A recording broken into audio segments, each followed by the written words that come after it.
Guys, आज मैं आपको जो रिमेनिंग टॉपिक बचा हुआ था टेंसेस का वो आज कंप्लीट करने जा रहा हूँ। वो टॉपिक का नाम है जो आपको मैं बताना चाहूँगा।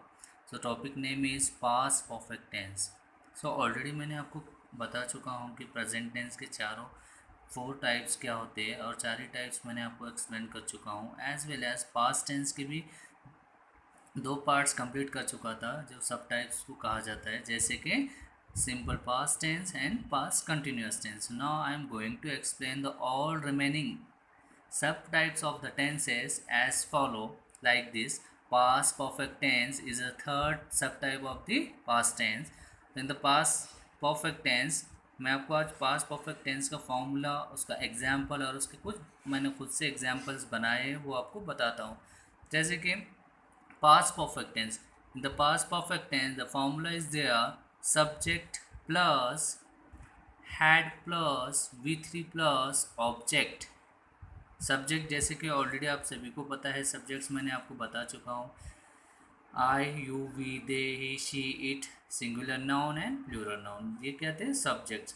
अब देखिए यहाँ पे हैड जो हेल्पिंग वर्ब्स है, ये हेल्पिंग वर्ब अब हम फ्यूचर में भी पास्ट परफेक्ट कंटिन्यूस में भी देखने वाले हैं। Same thing. तो हैड जो हेल्पिंग वर्ब है ये सारे सब्जेक्ट के साथ आएगा, जैसे कि जितने भी हमने सब्जेक्ट्स देखे उन सभी के साथ हैड ही हम कंपलसरी करने वाले हैं। जैसे कि चाहे वहाँ सब्जेक्ट आई हो, चाहे वहाँ पर यू हो, वी हो, दी हो, सिंगुलर नाउन हो या प्लूरल नाउन है। सो दोस्तों, यहाँ पे मैंने आपको एग्जांपल बता चुका हूँ। They had completed a work. They is a subject, had is a helping verb, complete का थर्ड फॉर्म ले चुका हूँ completed and a work. Getting this?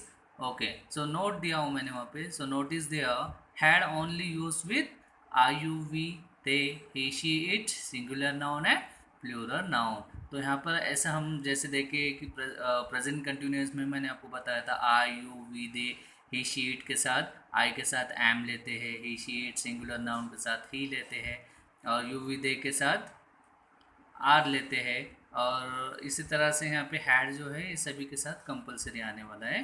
तो सेम थिंग इज हियर, जैसे कि ही, शी, इट के साथ क्या था? इज आता है ना प्रेजेंट कंटिन्यूअस में। तो यहाँ पे इस तरह से नहीं है, यहाँ पे same thing perfect present past perfect में पूरी तरीके से हम हैड यूज करेंगे। Getting this?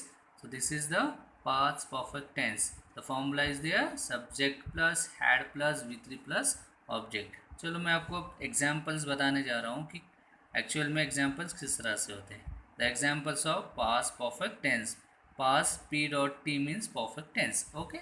Rahul had played a cricket. Vishal had slept on bed. Sorry, there is a double D, so BED is there. Okay. Number third, Amit had done a project of science. So these are the examples of past perfect tense. और वैसे भी मैं आपको ये schedule पूरा होने के बाद, टेंसेस पूरा कंप्लीट हो जाने के बाद मैं आपको कुछ क्वेश्चनरीज देने वाला हूँ। जैसे कि 10th के एग्जामिनेशन में 2 मार्क्स के लिए पूछा जाता है। जैसे कि आपको कोई एग्जांपल दिया जाएगा प्रेजेंट परफेक्ट टेंस, ब्रैकेट में दिया जाएगा इसको फ्यूचर कंटिन्यूस बनाना है, तो वो किस तरह से बनाना है ये आपको पता चलेगा कब?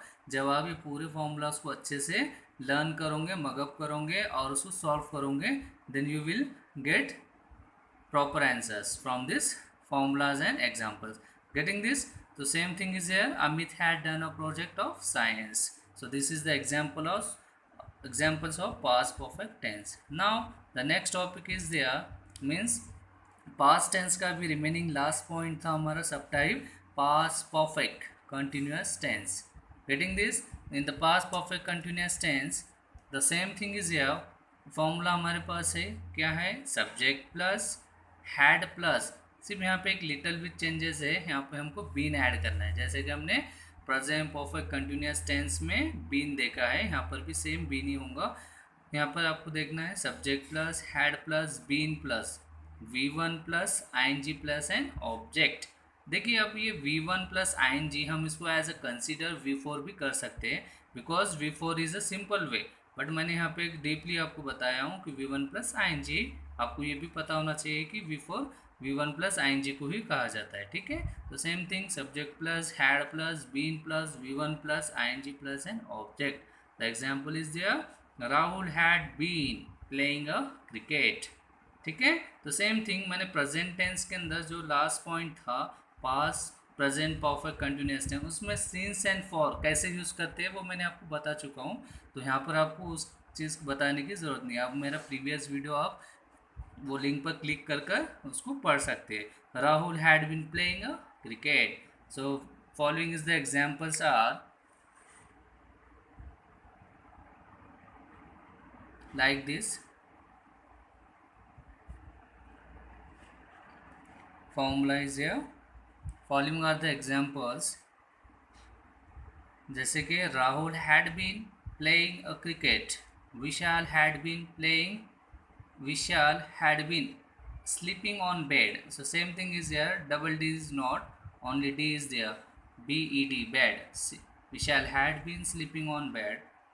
Amit had been doing a project of science. So these all are the examples of past perfect continuous tense. सो अभी गाइज मैंने प्रेजेंट टेंस के 4 ही सब टाइप बता चुका हूँ, पास्ट के भी 4 ही बता चुका हूँ। अब लास्ट फाइनली टेंस का हमारा पार्ट बचा है फ्यूचर टेंस। तो सेम थिंग अब फ्यूचर को भी मैं एक्सप्लेन करने जा रहा हूँ। तो सेम थिंग फ्यूचर टेंस मैंने ऑलरेडी बता चुका हूँ कि हर टेंस में अपने क्या होते हैं, 4 सब टाइप्स होते हैं। जैसे प्रेजेंट के 4 सब टाइप्स, पास्ट के 4 सब टाइप्स एंड फ्यूचर के 4। तो same thing is here, future के भी simple future tense, future continuous tense, future perfect tense, future perfect continuous tense. So these 4 sub types of the future tense. Guys इन सब type of first में जो था future, उसके spelling typing problem हुआ है, वहाँ पे FUTURE है। ठीक है, simple future tense. So now I am going to explain first sub type of the future tense like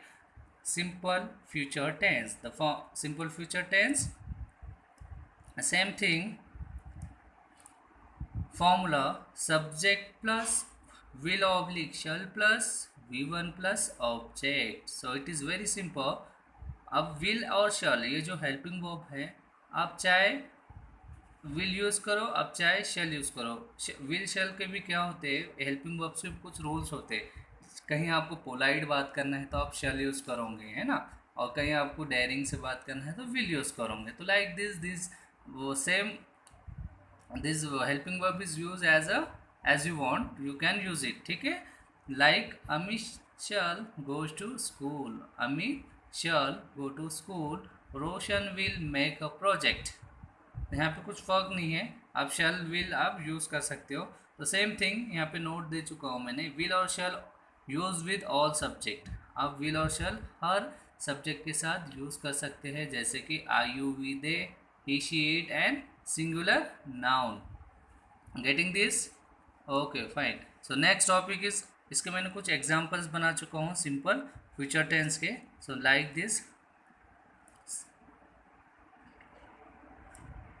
like this. Okay, Amit shall go to school, Roshan will make a project, he will come to Pune, we will forgive them. Okay, so this is the first subtype of future tense is done or completed. So next I am going to explain subtopic of future continuous tense. Which one? Future continuous tense. The formula is है simple, यहाँ पे एक little bit changes है, जैसे कि subject is a compulsory S plus will oblique shall plus only be is है। Okay, be plus V1 plus ING plus an object. तो same thing is है, Seema will B, do V1 हुआ और उसको हमने ING कनेक्ट करे तो doing, Seema will be doing a work. Getting this? तो next the example is there, same thing मैंने ऑलरेडी यहाँ पे एग्जाम्पल प्रीवियस ही क्वेश्चंस को सेम मैंने फ्यूचर कंटिन्यूस में कन्वर्ट कर चुका हूँ।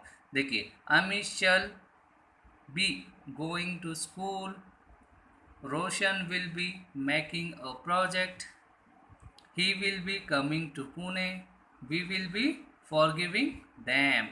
So this subtopic is completed now. So already future के मैंने 2 बता चुका हूँ, कौन से? Simple future tense and future continuous tense. So now I am going to explain third subtopic of subtype of future tense like future perfect tense. कौन सा है? Future perfect tense. Same thing, यहाँ पर आपको सिर्फ हेल्पिंग वर्ब्स याद रखना है, like this formula is there. Future perfect का फॉर्मूला है subject plus will oblique shall plus have oblique has plus V3 plus object. अब देखिए गाइस, मैंने आपको जो बता चुका था प्रेजेंट टेंस में मैंने डीपली बता चुका हूँ, पास्ट में भी बता चुका हूँ। विल एंड सॉरी हैव और हैज़, ये आपको सब्जेक्ट को देखते हुए यूज़ करना है। जैसे कि हैव किसके साथ यूज़ करते हैं आप, I you we they plural noun के साथ हैव यूज़ होगा, और has he she it singular noun के साथ हैज़ यूज़ होगा। और विल और शैल आप किसी के भी साथ ले सकते हो, जैसे कि हैव है तो विल हैव, हैज़ है तो विल हैज़, लाइक दिस। ठीक है, the formula is there subject plus will oblique shall plus have oblique has plus V3 plus object. The example is here Seema will has done a work. सीमा अपना काम कर चुकी होंगी, यानी कंप्लीटेड हो चुका। Perfect means completed. ओके, तो sir example is there Amit shall has gone to school. Roshan will has made a project. He will has come to Pune. He will have written a letter to them. So future perfect tense भी हमारा क्या हो चुका है, complete हो चुका है। Guys मैं आपको कह रहा हूँ जैसे ही टेंस खत्म होंगे एक मैं न्यू वीडियो बनाने वाला हूँ जिसमें पूरे क्वेश्चनरीज रहेंगे, आपको क्वेश्चंस रहेंगे और ब्रैकेट में कुछ टाइप्स दिए जाएंगे, उस टाइप में आपको क्वेश्चन को सॉल्व करना है, तो जिससे आपका टेंस पूरा परफेक्टली कंप्लीट होगा और आपकी तैयारी भी हो जाएंगी। और इसी के ऊपर डिपेंड करता है आने वाला next topic, change the voice means active voice and passive voice. तो चलो गाइज, अब लास्ट पॉइंट बचा है हमारा future perfect continuous tense. So last one is there future perfect continuous tense. So simply the formula is there, simple future perfect continuous tense. और future की वहाँ थोड़ा टाइपिंग मिस्टेक हुआ है, फ्यूचर FUTURE। ओके, तो future perfect continuous tense. Guys formula आपको याद होना चाहिए, और जितने भी अब तक फॉर्मूलेज हुए टोटल फॉर्मूलाज आपके कितने हैं, 12 फॉर्मूलाज।